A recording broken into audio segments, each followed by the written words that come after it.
What's up? So I was gonna do one about symptoms versus causes, and as I got into it, it kind of turned into more of a video about depression and shit. But it's still about symptoms and causes. I'm gonna do symptoms and causes on varying topics. Today's topic being depression. So it seems the whole world is obsessed with symptoms as opposed to the causal factors, whether it's an individual with personal problems, the government, the medical mafia, the financial overlords. It's hard to take anyone seriously when they are not interested in eradicating the cause of the problem. Like depression, for example, which has risen to alarming rates in the last few decades, even more so in the last 2 years due to COVID restrictions.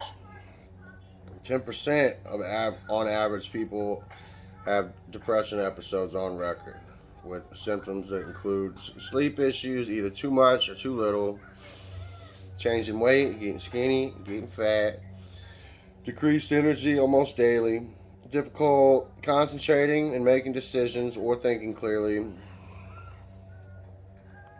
agitation or even retardation that is observable by others, and recurrent thoughts of death or suicide.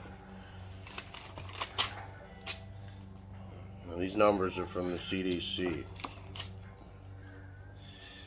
47,000 suicides per year in America. 1.7 or 17.3 million people diagnosed with depression in America. 11 million people that cause severe physical impairments. Like they fucking probably tried to kill themselves and hurt themselves badly. And 50% of the 17.3 million people also have anxiety disorders. And this is straight from the CDC as well. The CDC does not bother to speculate the cause of depression. Recognize it's a huge problem, but doesn't bother to speculate on the cause. And that's precisely why I'm doing a video like this. But throughout just a small amount of research on depression, just last night for a couple hours, the common theme, they say it's financial, which I'm sure plays a part in it, as we'll get to momentarily. Depression is the number one cause of disabilities worldwide. The economic burden of the disabilities add up to $210.5 billion a year. Half of that cost is on medical care.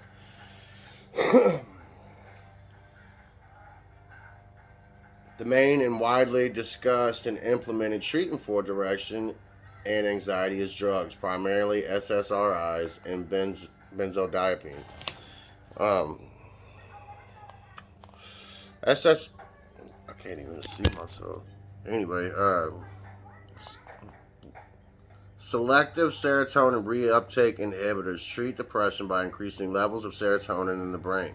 They block the reabsorption of serotonin into neurons to make more available for the task at hand. Side effects include nausea, vomiting, diarrhea, headache, drowsy, dry mouth, insomnia, nervousness, agitation, restlessness, dizziness, sex problems in the form of reduced desire, you can't ejaculate or climax, can't stay hard or aroused. It also has impacts on your weight, up or down.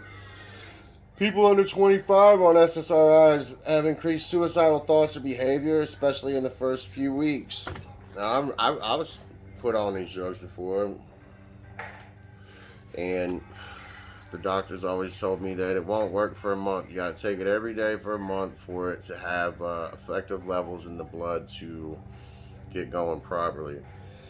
But I remember both times that I was on it that that first day I took them, I felt better than I had in years. And then after that, it was just the same old shit. It was just like numb, in neutral, whatever. Wasn't sad, wasn't happy, it was just fucking there.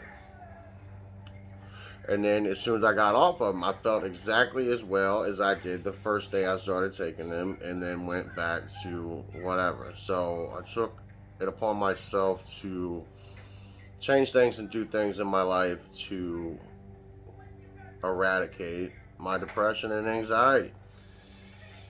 If you stop taking these drugs, you can expect a general uneasiness, nausea, dizzy, lethargy, and flu-like symptoms. So isn't it interesting that the the symptoms of depression are also many of the symptoms of the side effects of the drugs? And let's just keep it real for a moment and say that nearly all the time, maybe not all the time, but nearly all the time, the what they would call side effects of drugs are just merely effects of drugs, just the additional effects of the drugs, the effects of the drugs that they don't want you to pay attention to because they want to sell you on this maintenance pill.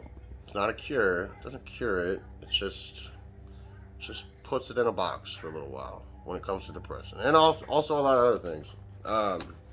Serotonin, which the SSRIs, you know, cause your brain to mass produce, is responsible for modulating your mood, your cognition, reward, learning, memory, and numerous other physiological processes such as vomiting and vasoconstriction. I think it's got something to do with your veins. Because of the surges of serotonin, it causes a numbness and prevents you from processing a normal range of human emotions, which is using drugs to escape from the normal amount of emotions. Like, you have emotions for a reason. You have anger for a reason. You have pain for a reason. You have sadness for a reason. It helps you process the reality around you and helps you act accordingly, and to change your environment, to manipulate your environment, whatever you got to do to get right. And you're not always going to get right. You're meant to feel these things. Like, if you wouldn't have anger if it didn't serve a useful purpose. You wouldn't have sadness if it didn't serve a useful purpose.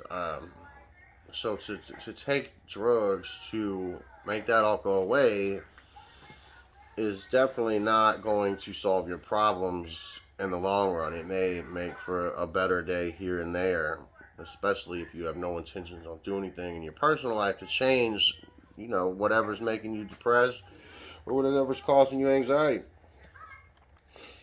More often than not, there is not an exit plan for being done with these pills. I mean, I know people that have been on it, family members that have been on Prozac and shit for 30 years. And they still ain't happy. Because they don't care. They want your business. If you're well, they have no business. So, that's why they will not talk about causal factors. If they wanted you well, they would focus on the cause. And as I said before, even in the CDC's own literature, they say we do not speculate on the cause of depression. Take our fucking drugs. Take these drugs, do away with the normal workings of the brain, and be a good little robot. Things that make me depressed. No sunshine.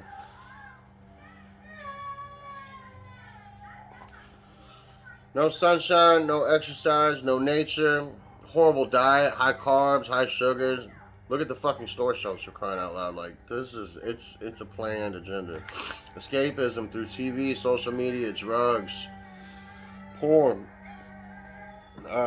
laziness, putting off what must be done, which causes anxiety. Like, if there's shit that has to be done and you don't do it, it will give you anxiety.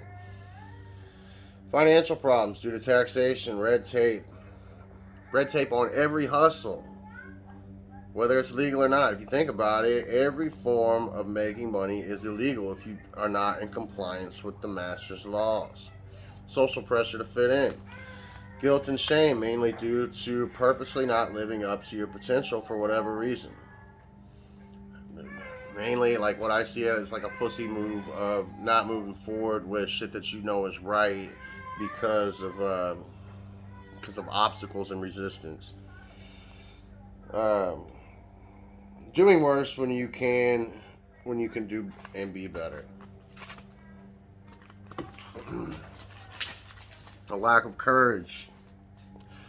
lack of courage, morality, and principles, and the inability to flex them in real life situations for fear of loss, of job, loss of friendships, outcasted, arrested, or even attacked in social circles. So, in my opinion, if people overnight took it upon themselves to cure their depression, a large part of the control system would fall as fast as every individual becomes, just as fast as people get healthy. Your depression, apathy, laziness, your loving to escape, your fear and unwillingness to act is the bread and butter of the ruling class, and that is exactly why, since the beginning of time, tyrants and rulers have tried tirelessly and unrelentlessly to create an environment that you passingly give them the world. Fucking take it back. Take it back. It's like, I don't know, man. Like, every fucking thing out there is just designed to make you a piece of shit. And, like, even the people that I know that are happy, they're not really truly happy, and it's just fucking rat race. Like, they do the same shit. If they're lucky, they got a hobby. And hell, in this modern world of slavery, you can't even have hobbies without licensing. If you want to go fishing, gotta have a license. Want to go shooting, gotta have a license. Background check, all this crazy shit for what is supposed to be protected constitutional rights. I think even somewhere in the Bill of Rights of the Constitution it says no, whatever, something like fucking, they can't be taking away rights and then selling them back to you. This is essentially what they've done with everything. So whatever, if you're out there suffering from depression, get some sunshine. Try eating a little better, exercise a little bit, stop fucking jerking off to porn all the time. Do the things that you know got to be done. Talk shit, like don't hide your feelings about certain social situations, especially when you know for a fact that you got the moral high ground, whether the rest of the world knows that that's a moral high ground or not. Like, if it's in harmony with natural law and shit, you should call it out. Or if you're in harmony with natural law, you should call the fuckery out, whatever it is. Maybe it's some weird sex agenda on your kids. Maybe it's taxation. Maybe it's fucking fishing licenses. Maybe it's the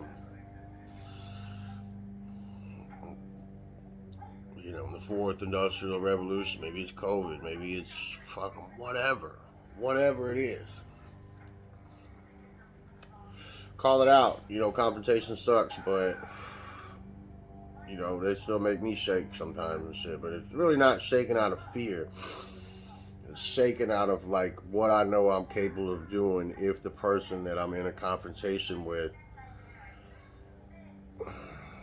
reacts in a manner that would put me in a position to rightfully fuck them up. Because living with like these thumbs and boots on my neck for 40 years has created a immeasurable amount of rage inside of me that, when it comes time to be unleashed, I'm fearful for how far I would take it, and I'm fearful for the person that I would be directing that towards.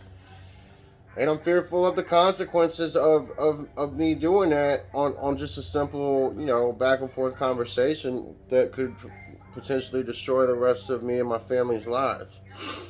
And part of the reason why for lack of better words, I'm a fucking hermit, dude. Like, I don't fuck with nobody because most people ain't worth fucking with.